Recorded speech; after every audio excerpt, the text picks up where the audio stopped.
Good morning, speech class, and welcome to the first ever premiere of the new talk show, Good Morning Speech Class. Today's guest star is the professional professor, Mr. Michael Matthews.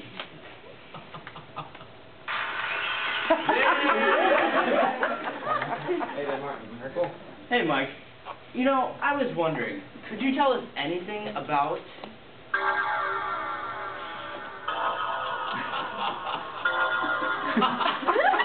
the letter M?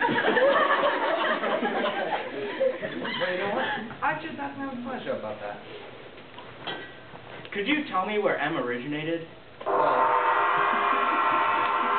Greek originated in Egypt. Then moved on to the Semites, Phoenicians, Etruscans, and ending with the Romans, and is what we have today.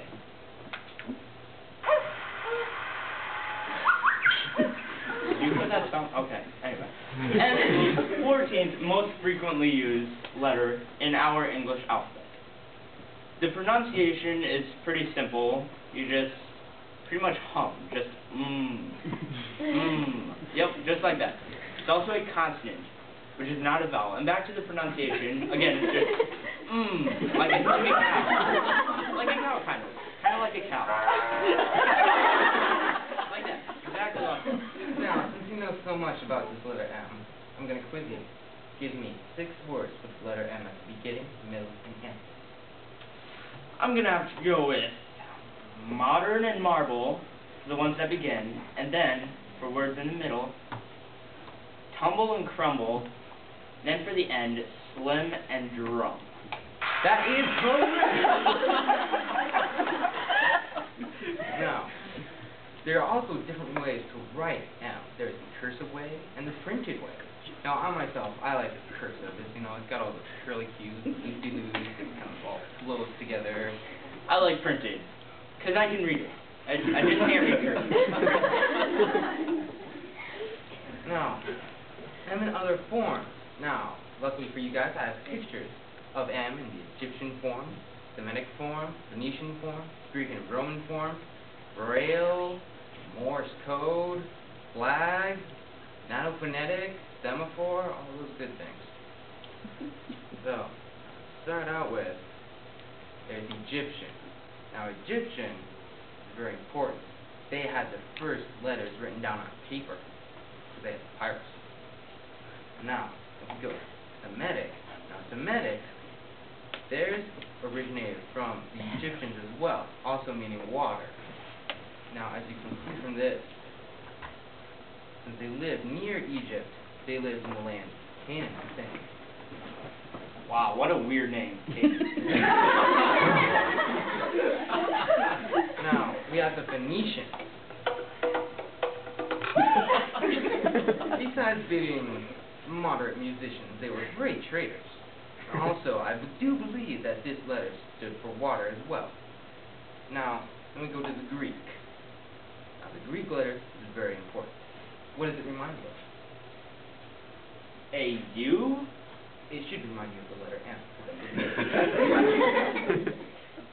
Anyway, now we have the Romans. These people are very important.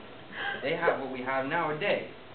And their army was so great that their opponents would sometimes just throw down their arms.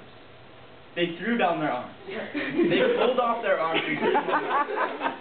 I will remember that. That is a very strange fact. Anyway, now continue on with Braille. You organized this? No. You organized that? No. Who put that there? He did. Don't try and sabotage our site. You write that down. We are a talk show. Anyway. Yeah. Moving on. Braille. Yeah.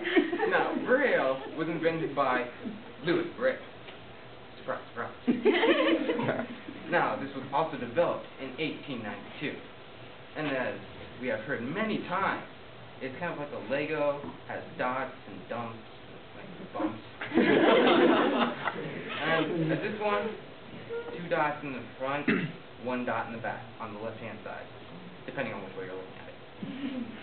Now, then we have... Wait, I can get this. Morse. Morse is a character encoding made up of dots and dashes that you can translate. Some people can translate, not me. Some people can translate into letters or words. Now, the Morse for M is just 2 dashes, just dash dash. Simple as that. And Morse was also created for Samuel Morse's electronic telegraph. Then we have flag. Flag was ship-to-ship communication before semaphore was used. This was very important, as before semaphore was used, only the flagships had this. To locate enemies, positions, rally points, very many important things.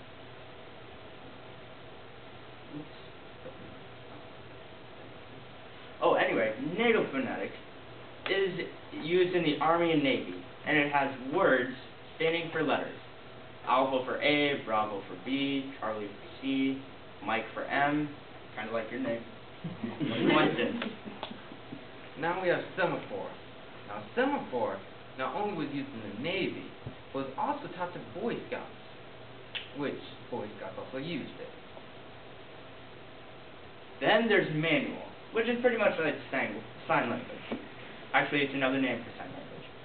Anyway, the sign language for M, just tuck your thumb in, just do a little wave thing.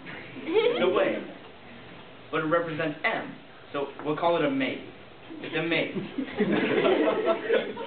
So, now that we've learned everything to know about M, from Egyptian to manual, this is Martin Merkel And Michael Matthews. and we are signing off.